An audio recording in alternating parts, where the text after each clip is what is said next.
मन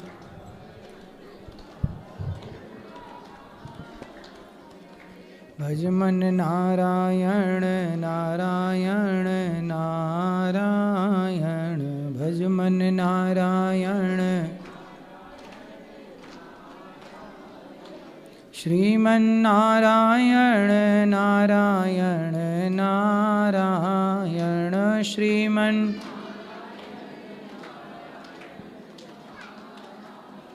बोलिए गौरी गोपाल भगवान की। स्वागत है आप सबका आज की मंगलमयी प्रश्नोत्तरी में। किन किन का सवाल है हाथ उठाओ। सवाल है तो हाथ उठाओ। गुरुजी राधे राधे जी। गुरुजी जो अलग धर्म के लोग होते हैं वो बोलते हैं अगर भगवान होते हैं तब जो नारी की इज्जत लुटती है या गाय को मारते हैं तब भगवान क्यों नहीं आते? भगवान ने कुछ काम हमारे और आपके जिम्मे भी छोड़ा है। जब द्रौपदी की साड़ी उतारी गई उस समय भी तो भगवान थे। जी गुरुजी। द्रौपदी, लेकिन भगवान कुछ देर तक नहीं आए। मानो भगवान ये इंतजार करते रहे कि यहाँ जितने लोग बैठे हैं जी गुरुजी उनमें से कोई उठे और द्रौपदी की रक्षा करे। जी तो भगवान कुछ हम लोगों को जिम्मेदारी दे के भेजते हैं कि बेटा तुम अपने बच्चों को इतने बढ़िया संस्कार दो। हर माँ बाप अपने बच्चों को बढ़िया संस्कार देते तो कोई बेटा कोई बालक किसी नारी का अपमान करता ही क्यों? उसके साथ बलात्कार करता ही क्यों? हर बच्चा अच्छे संस्कारी हो। हाँ जी गुरुजी। तो कोई बलात्कारी होगा नहीं गुरुजी। तो माँ बाप की गलती है ना ये। जी गुरुजी। भगवान होते तो गौ हत्या क्यों होती? भगवान होते तो बलात्कार क्यों होते? क्यों? क्या इसके जिम्मेदार भगवान है? क्या वो माँ बाप जिम्मेदार नहीं है जो अपने बच्चे को सही वक्त पर सही संस्कार ना दे पाए? जी गुरुजी। क्या वो माँ बाप गौ हत्या की जिम्मेदार नहीं है जो माँ बाप अपने बच्चों को ये ना सिखा पाए कि बेटा कम से कम जीव हत्या अपना स्वाद के लिए अपने पेट के लिए किसी की हत्या तो ना करो, खून तो ना बहाओ? क्या ये जिम्मेदारी भगवान ने थोड़ी कहा है कि तुम मारो काटो गलत काम करो? भगवान ने संसार में अच्छे काम करने भेजे थे। आपने गलत काम किए तो जब गलती आप करेंगे पाप जब बढ़ता है तो भगवान अवतार लेते हैं, फिर तुम्हें पाप का दंड भी तो मिलता है, जो करता उसे मिलता भी है। भगवान होते तो ये क्यों होता? देखो भगवान थे तब भी तो सीता माँ का हरण हुआ। जी गुरुजी। राम तो थे तब ना सीता माँ का हरण हुआ, लेकिन अंत में रावण का सर्वनाश हुआ। भाई आप मनमानी कर लो, है ना। जैसे स्कूल में बच्चा एग्ज़ाम देने जाता है हाँ जी गुरुजी। तो वहाँ सारे मास्टर होते हैं, टीचर होते हैं। उन टीचरों की उपस्थिति में बच्चा वहाँ पे लिखता है। बच्चा सही लिख रहा है कि गलत लिख रहा है, टीचर वहाँ देख कर भी चुप रहते हैं। हाँ जी गुरुजी। उन्हें पता है कि आप एग्ज़ाम कॉपी में सही लिख रहे हैं कि गलत लिख रहे हैं, लेकिन वो चुप रहते हैं। लेकिन वही टीचर बाद में परिणाम निकालता है कि आप पास हो गए कि फेल हो गए। हाँ जी गुरुजी। उसी प्रकार जब संसार में पाप होता है तो भगवान चुपचाप देखते हैं। उसी तरह जैसे बच्चा गलत लिख रहा है या सही लिख रहा है वहाँ टीचर एग्ज़ाम के टाइम देख रहा है, परिणाम बाद में आएगा। उसी तरह जब आप कर्म करते हैं तो भगवान आपके कर्मों को देखता है और फिर आपके कर्मों के अकॉर्डिंग समय आने पर आपके कर्मों का फल देता है, अच्छा या बुरा। यही तो जीवन का सिद्धांत है। सब चीज़ भगवान नहीं, भगवान ने जीवन दिया है। जैसे माँ बाप ने आपको पढ़ा लिखा दिया, योग्य बना दिया, अब कमा के खाओ, हाँ जी गुरुजी। है ना। ऐसी भगवान ने आपको मानव जीवन दिया। अरे हम लोग हैं ना, हम लोग लड़े ना गाय के सम्मान के लिए। आज नेपाल है हमारे बगल में, हाँ जी गुरुजी। नेपाल में तो नहीं होती गौ हत्या। नहीं होती। नेपाल में तो गाय को राज्य माता का दर्जा मिला हुआ है, राष्ट्र माता का, राष्ट्रीय पशु है गाय। हाँ जी गुरुजी। तो यदि वहाँ राष्ट्रीय पशु हो सकती है तो हमारे यहाँ क्यों नहीं हो सकता? तो हम लोगों की जिम्मेदारी यहाँ सरकार में बैठे हुए लोग हैं, जी गुरुजी। वो काम करें। वो नेता जो लाइसेंस बांट रहे हैं बूचड़ खानों के, वो बंद करें। आप लोग नेता चुनते हो, काय के लिए चुनते हो? कि समाज की सेवा करेंगे। जी गुरुजी। गाय को जब समाज सनातन माता कहता है, हम सब माता मानते हैं, तो हमारी आस्था को क्यों नहीं स्वीकार कर रही है सरकार? जिस गाय को हम माता मानते हैं उस गाय को क्यों लाइसेंस दे रही है बूचड़ खानों को? सरकार तो किसकी है अभी वर्तमान में, मुसलमानों की है कि हिंदुओं की है? हिंदुओं की सर। फिर तो जिम्मेदार कौन है गौ हत्या के? हिंदू। फिर इसलिए हम स्वयं जिम्मेदार हैं। हम खुद लाइसेंस बांट रहे हैं गौ हत्या के। आपने जिन नेताओं को चुना है उन्हीं नेताओं ने लाइसेंस बांटे। फिर अब दोष किसका है? इसलिए सब काम भगवान नहीं करते, भगवान अपनी शक्तियों से कई बार काम कराते हैं। जैसे गौरी गोपाल में कितनी सेवाएं हो रही हैं, ये हम थोड़ी कर रहे हैं, भगवान करा रहे हैं। तो भगवान ने हमें इस काम के लिए चुना है तो हम ये काम कर रहे हैं। अब जिसे भगवान ने प्रधानमंत्री बनाया, उसको चुना है भगवान ने कि भाई तुम गौ हत्या बंद करो, वो ही ना करें तो कोई क्या करे? जी गुरुजी, राधे राधे गुरुजी। गुरुजी मेरा एक प्रश्न हो रहा है, अगर जो काम होता है सब भगवान की इच्छा से होता है? भगवान चोर चोरी कर रहा है तो भगवान थोड़ी कह रहे हैं कि तुम चोरी करो। कोई बलात्कार कर रहा है तो भगवान थोड़ी कह रहे हैं कि तुम बलात्कार करो। अपनी बुद्धि भी तो है, हमें ये भी तो पता है कि क्या सही है क्या गलत है, उसके जिम्मेदार हम हैं, भगवान नहीं। गुरुजी आप कथा में कहते हो कि जो चोर चोरी करता है उसको भगवान दंड दिलाने के लिए कार्य करवा रहे हैं। वो बात मेरी समझने के लिए ना, वो इस लेवल का ज्ञान सबके पास नहीं है, इसलिए उस तरह की बातें हम कहते हैं कथाओं में, उनके लिए कहते हैं जो उस लेवल के ज्ञानी हैं।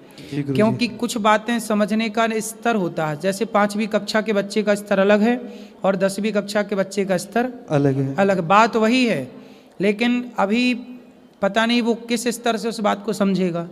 इसलिए अभी आप इस स्तर से समझिए कि चोर को भगवान नहीं कह रहे हैं कि तुम चोरी करो, उस समय आप खुद जिम्मेदार हैं, विवेक है। लेकिन जब उस परम ज्ञान को प्राप्त कर लेगा तब ये समझ में आता है कि सब भगवान की मर्जी से हो रहा है, सब ईश्वर का खेल है। इसलिए वो सब एक चरम सीमा है आनंद की और भक्ति की, उसके लेवल के भी समझदार यहाँ विद्यार्थियों की कमी है, ऐसे विद्यार्थियों की। इसलिए वैसी बातें कभी कभी हम करते भी इसलिए हैं कि शायद आप इन बातों को भी जानें। जी गुरुजी, राधे राधे गुरुजी। जैसा स्टूडेंट होता है वैसा ज्ञान। राधे राधे गुरुजी। राधे राधे बेटा। आपके चरणों में तोती तोती प्रणाम। खुश रहो। मैं तो आपके दोदी में बैठना है। दोदी में आओ, यहाँ दोदी में आओ। राधे राधे महाराज जी। जी जी अयोध्या जाने के लिए सोच रहे थे, आ गए मथुरा। लो ट्रेन भुला गई क्या? नहीं महाराज जी, मतलब बहुत दिन से कह रहे थे कि आपका कथा सुन रहे थे, सुनते हैं तो घर में मेरे दोनों लड़का है, 2 गो। बड़ा वाला का जनेऊ कर दिए हैं, छोटा वाला का नहीं किया, हम लोग ब्राह्मण। तो दोनों मतलब पहला वाला लड़का भागवत गीता खरीदा था, हमको दे दिया, पटना पढ़ने के लिए आया था। तो अब भागवत गीता पढ़ते हैं तो शांति रहता है, और लड्डू गोपाल को 2 बार 3 बार भोग लगाते हैं तो शांति रहेगा। अगर 2 बार लगाएंगे तो झगड़ा कराने लगते हैं। हाँ, 3 बार 4 बार भोग लगाएंगे तो वो खुश रहते हैं, और ना तो नहीं लगाएंगे अगर 2 बार, तो पता ना कैसे कलह हो जा रहा है मेरे घर में। दोनों भाई लड़ता है। तो अच्छा ना भोग लगाओ ना बार बार, क्या दोनों बेटा लड़ाई करने लगता है। खाली तो भगवान को खवाओ खूब भरपेट। टीवी देखता है बस, छोटा वाला, बड़ा को कुछ नहीं समझता है। कितने साल का छोटा वाला? हाँ, कितने साल का है छोटा वाला? छोटा वाला मतलब 27-28 साल का हो गया। ठीक है, कथा सुनवाओ, करेगा काम। ठीक है, अभी तक ले उसका मतलब जनेऊ नहीं किए हम महाराज जी। करवा दो। घर अभी नहीं है महाराज जी, पटना में रेंट दे के रह रहे हैं। होगा, बिहारी जी सब ठीक करेंगे।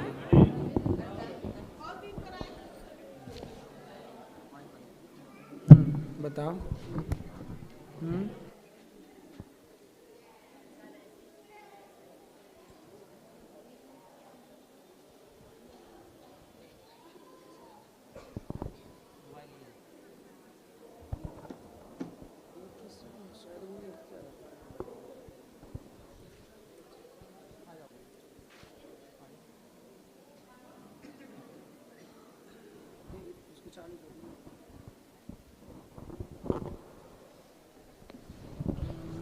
जी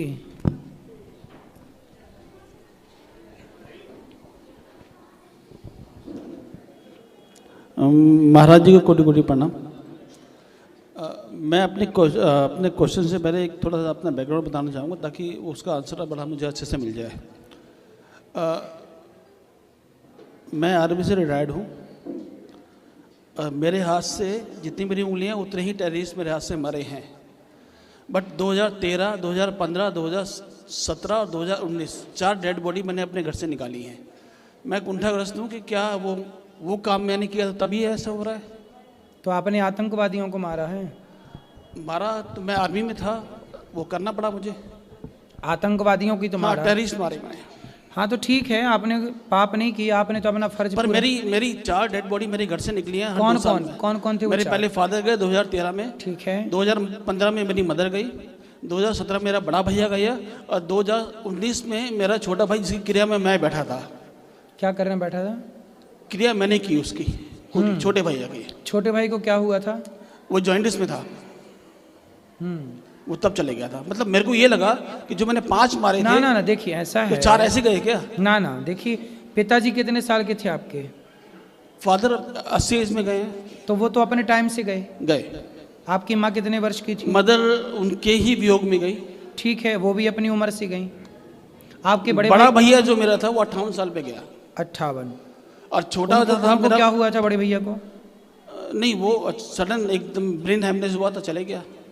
ठीक है। और जो छोटा भैया था मेरा वो गया है 35 साल की उम्र में। उसका ब्याह हो गया था, शादी? हाँ, ब्याह हो गया था। 2 लड़के, उसका एक लड़की और छोटा लड़का मेरे पास छोड़ के गया। मैं पाल रहा हूँ उनको दोनों को। एक 3 साल की और 5 साल का बच्चा मेरे पास छोड़ के गया है वो। बट मुझे ये लगता है कि मैंने वो 5 मारे, कहीं ये तो नहीं चाह ना ना ना, ऐसा नहीं। देखो, आपने जो आतंकियों को मारा वो तो आपने सही किया, आपका फर्ज था, आपने किया। लेकिन आप ये मत सोचिए कि ऐसा इसलिए हो। ये सब देखो, जो होना था वो हो रहा है। मृत्यु पर किसी का जोर नहीं चलता, वो मरना तो पड़ता है, किसी को पहले किसी को बाद में।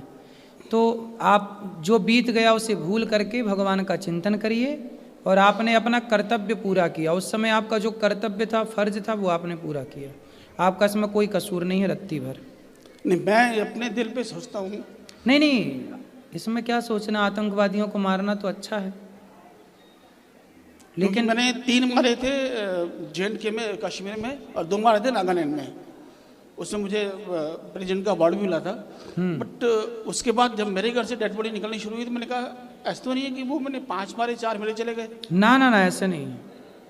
ये सब संयोग है, बस इत्तेफाक है। ये इत्तेफाक हो रहा है आपके साथ, बाकी उस बात से इस बात का कोई संबंध नहीं। मैं लगातार 2 साल के बाद, हर 2 साल के बाद कोई अब नहीं, भगवान आप कृपा करेंगे, अब कुछ नहीं होगा, अच्छे से भगवान आपको रखेंगे।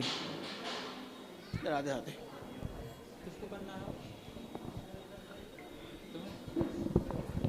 राधे राधे गुरुजी। जी, आपके चरण कमलों में मेरा कोटि कोटि प्रणाम। खुश रहिए। आपका लिखा है भगवान का हाथ पकड़ कर रखो, लोगों के पैर पकड़ने की ज़रूरत नहीं पड़ेगी। मुझे इस विषय पर 3 मेरे विचार हैं। एक आपका भजन है, पकड़ लो हाथ बनवारी, नहीं तो डूब जाएंगे, हमारा कुछ ना बिगड़ेगा, तुम्हारी लाज जाएगी। एक और 2 और है जो मैं जरा सा जल्दी बोल दो, सबको मौका मिले।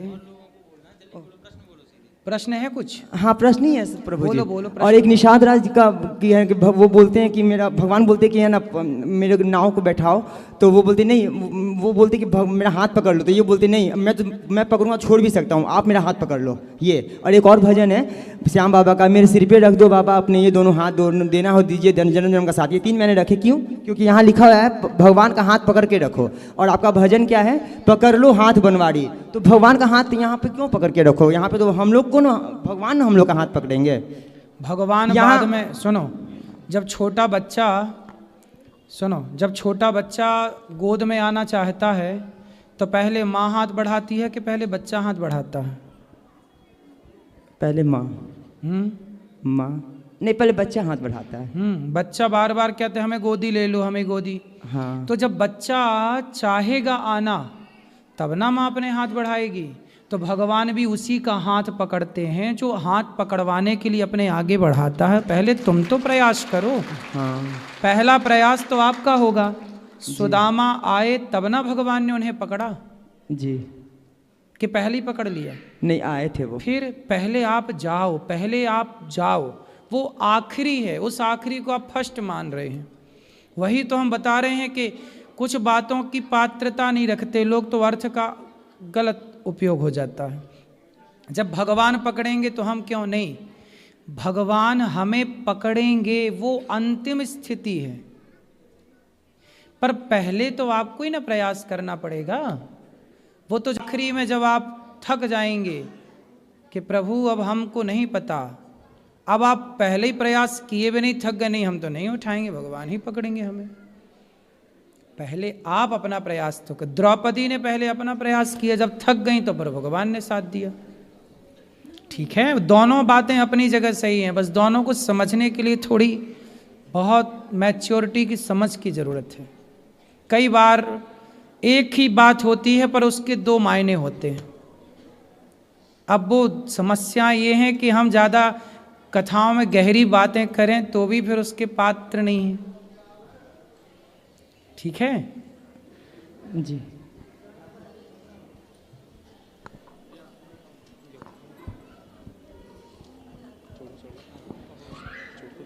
बोली वाके बिहारी लाल की। गुरु जी आपके चरणों में मेरा कोटि कोटि नमन प्रार्थना, अपना आशीर्वाद प्रदान करें। जी गुरुदेव, जैसे भोले बाबा का जब विवाह हुआ, पहली बात गुरुदेव, हम जब हमें कोई चीज समझ में नहीं आए तो गुरु जी से हम लोग पूछ सकते हैं, है ना। तो गुरु जी जब भोले बाबा का विवाह हुआ, वैसे हमारे सनातन धर्म में जब भी विवाह होता है तो सबसे पहले पूजन गणेश जी का होता है। तो जब भोले बाबा का विवाह हुआ तो सबसे पहला पूजन किसका हुआ? गणेश जी का। गणेश जी का ही।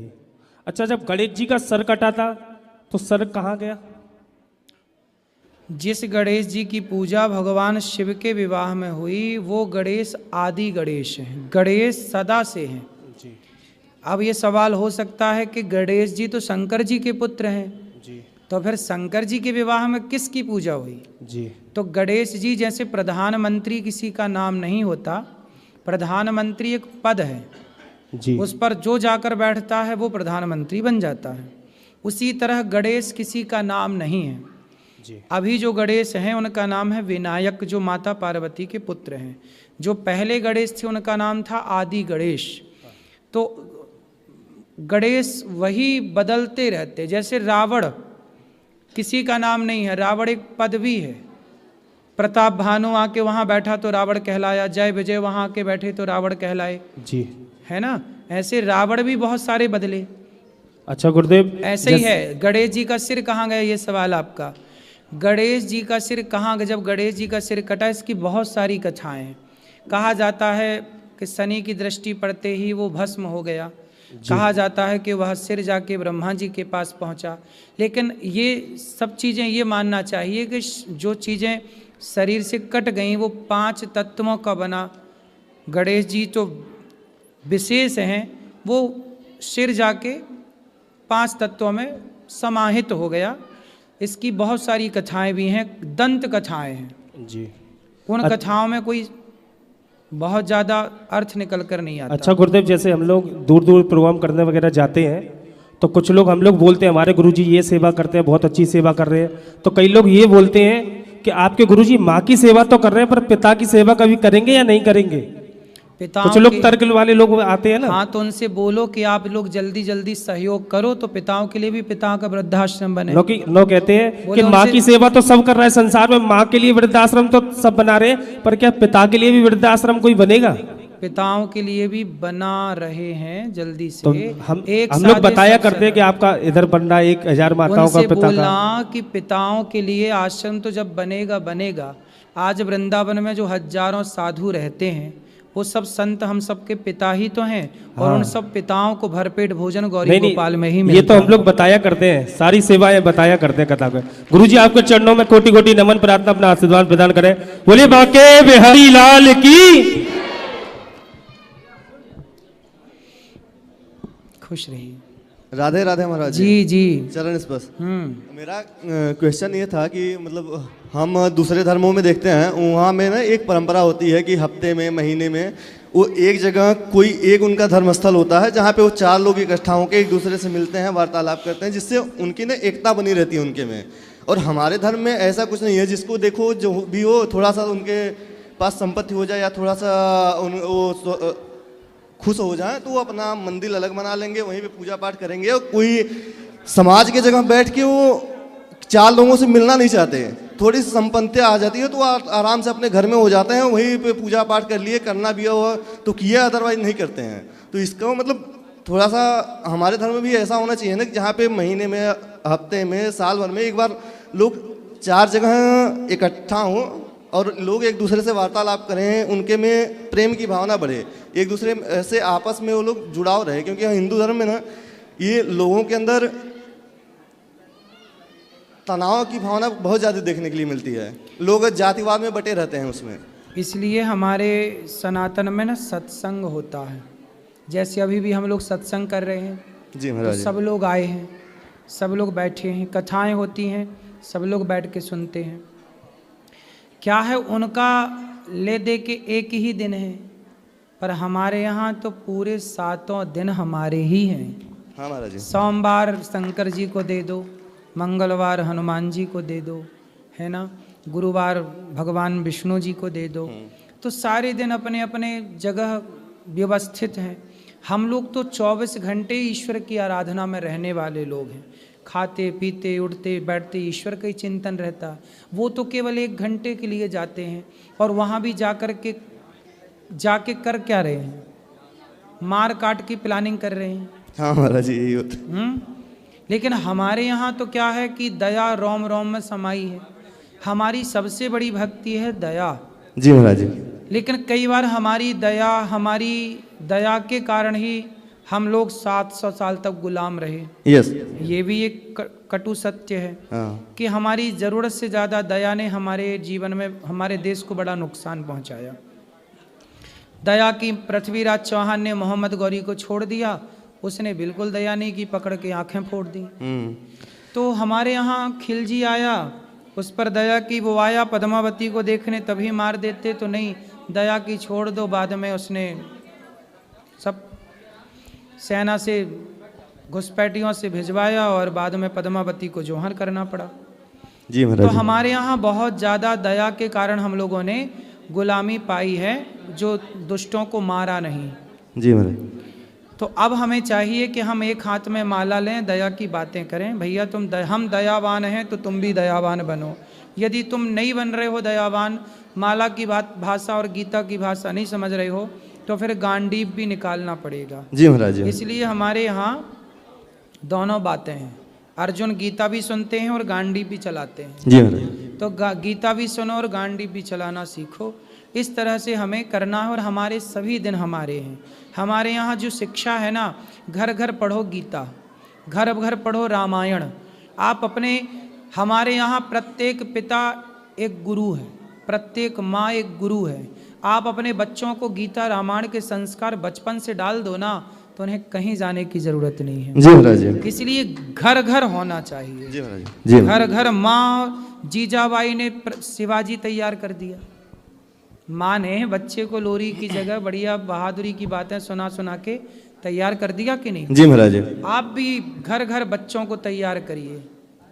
ठीक है, सत्संग से मंदिरों में तो हम लोग जुड़े ही हैं, लेकिन घर घर हमें बच्चों को तैयार करना चाहिए। धर्म, गीता और गांडीव दोनों की पढ़ाई बच्चों को पढ़ाना चाहिए। जी महाराज। बेटी झांसी की रानी बने, बेटा शिवाजी बने। बेटी को गीता का भी ज्ञान हो, धर्म का भी ज्ञान हो और तलवार का भी ज्ञान हो। जी महाराज। ठीक है, इसलिए हमारे यहाँ तो क्या है, वो लोग संकीर्ण हैं, छोटे सोच, एक दिन। हम लोग क्या है, व्यापक हैं, बड़े हैं ना।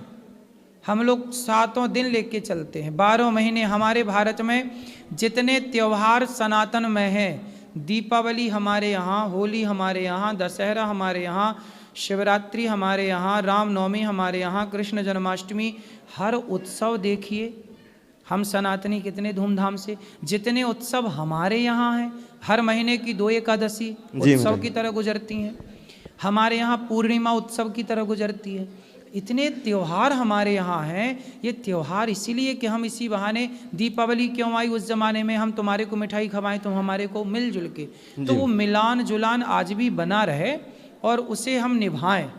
ठीक है, 7 दिन अपने हैं। मंगलवार को हनुमान चालीसा पढ़ो, सब सुंदरकांड पढ़ो, हनुमान जी के मंदिर जाओ। बिल्कुल जाना चाहिए सबको। सोमवार को शिव जी के मंदिर जाओ, ये सब अपनी सनातन की ही तो विरासत है। जी महाराज। शुक्रवार आए भगवान का ध्यान करो, भगवान नारायण की उपासना करो। तो ये भगवान की आराधनाओं के दिन है, गुरुवार है, तो सब अपने हैं। महाराज जी एक क्वेश्चन और था हमारे, क्योंकि हमारे दादाजी से लेके ना अभी तक जो लोग भी हैं मतलब घर में सब यही चाहते हैं कि मतलब किसी दूसरे का हमारे प्रति किसी दूसरे को हानि ना पहुंच पाए। लेकिन आज तक हमारे घर में जो समस्या है ना, वो मतलब हम तो हमेशा चाहता है किसी दूसरे को हानि ना हो, लेकिन हमारे घर में समस्या हमेशा बनी रहती है। कोई उससे मतलब क्या समस्या है आपके यहाँ? समस्या यह है कि सर कभी यही मतलब जो बीमारी लगी रहती है कहीं। क्या बीमारी है? माता जी को मतलब परेशानी रहती है। कितने साल की हैं माता जी? माता जी 34, हाँ 34-35 साल की। आपकी माता जी? हाँ। आप कितने साल के हो? हम इस बार 23 के हैं। 23 के हैं आप? हाँ। और माता 35 साल की हैं। मतलब वही 40 जो भी हो, मतलब नॉर्मल एज नहीं पड़ता, 40-42 के ऐसे इर्द गिर्द में है वो। ठीक है, तो आपकी माता जी को बोलना योग करें। क्या करें? योग करें। आपकी माता जी योग करेंगी, खान पान बेहतर खाएंगी, अंकुरित अनाज रोटी ज़्यादा ना खाएं, चावल ज़्यादा ना खाएं, योग करने वाला, फल सैलेड सलाद खाने वाला अच्छा बीमार नहीं पड़ता। आजकल का खान पान बिगड़ा है। आपकी माँ भात ज़्यादा खाती होंगी, रोटी ज़्यादा खाती होंगी। हाँ। उनसे बोलना रोटी चावल कम करो, दाल सब्जी ज़्यादा खाओ, और कच्चा ककड़ी, मूली, चुकंदर, गाजर, केला, सेब है ना इत्यादि, पपीता, फल और सलाद। यदि आधा पेट आपने सलाद और फल से भरा और आधा यदि दाल चावल से भरा तो आप लंबा जिएंगे स्वस्थ। और पूरा पेट यदि रोटी चावल से भरा तो मरेंगे जल्दी।